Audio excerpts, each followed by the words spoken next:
కష్టే ఫలి అంటారు కదా. కష్టమైన దానివల్లే గొప్ప ఫలితాలు వస్తాయి. తేలికైన దానివల్ల వచ్చే ఫలితాలు అల్పంగా ఉంటాయి. కష్టమైన దానివల్ల వచ్చే ఫలితాలు గొప్పగా ఉంటాయి. మానవుడు చెయ్యగలిగే సాధనలన్నిటికంటే కష్టమైన సాధన ఏది అంటే ధ్యానమే. ఊరికే మనం చెప్పడానికి చెప్తాం, చాలా తేలిక కూర్చోవడమే. ఛాయ్ తాగినంత సులువు అంటారు. ఛాయ్ తాగేస్తారు ఎన్ని కప్పులైనా, కూర్చోవడమే కష్టం. ఏమండి, ఈ ధ్యానమే కనుక ఛాయ్ తాగినంత, భోజనం చేసేంత తేలికవుతే ఈ హాల్ పట్టదండి. ఇలా ఉంటుంది ఇది. అంత కష్టమైన దాన్ని మనం ఎంచుకున్నాం, చేస్తున్నాం. చేత మీరంతా చాలా గొప్పవాళ్లే లెక్క. ఎంత కష్టమైంది మీరు చేయగలుగుతున్నారు అంటే చాలా గొప్పవాళ్ళ కింద లెక్క. అసమస్య కాదు. మలయాళ స్వామి వారి పేరు మీరు వినే ఉంటారు చాలామంది. ఆయన చాలా గొప్ప ఎన్లైటెడ్ మాస్టర్. ఒక వివేకానంద ఇలాగా, రమణ మహర్షి ఇలాగే ఆయన కూడా. ఆయన దగ్గరికి వచ్చేవాళ్ళకి ఈ ధ్యానము ఇవన్నీ చెప్పేవాడు ఆయన.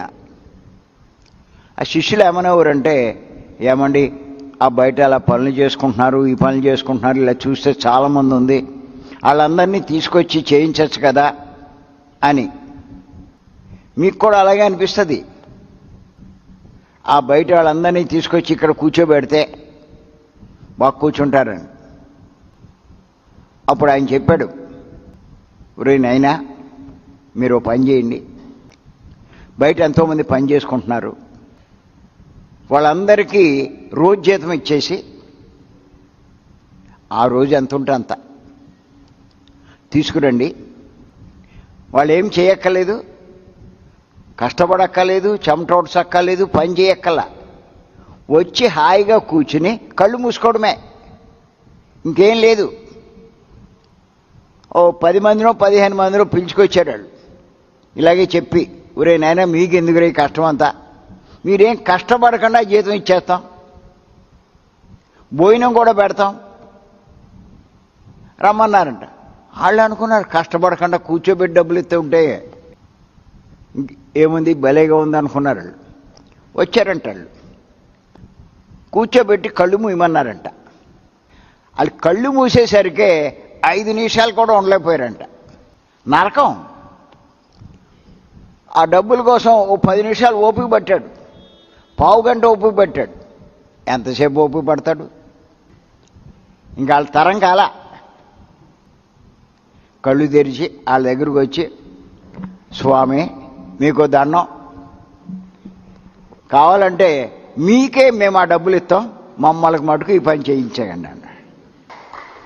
కావాలంటే మీరైనా సరే ఈ కూలి పని చేసేవాళ్ళు ఎవరినైనా పిలుచుకుని 500 600 ఉంది ఇప్పుడు జీతం కూలోడికి, ఆ డబ్బులు ఇచ్చేయండి. ఒరే బాబు మాకు రోజంతా అక్కడ 1 గంటరా మేము చెప్పినట్టు చేయానండి, కూర్చోబెట్టండి. పారిపోతాడు. అంటే దాన్ని బట్టి అర్థం చేసుకోండి, అంతంత బరువులు మోసేవాడు కూడా అవి తేలిగ్గా మోస్తున్నాడు, పొద్దునుంచి సాయంకాలం దాకా మోస్తున్నాడు. కానీ కళ్ళు ముయ్యమంటే పారిపోతున్నాడు. అంటే ఇప్పుడు చెప్పండి, మనం చేసే ఈ ధ్యానం చాలా కష్టమైందా కాదా? ఎంత కష్టమైంది కూడా.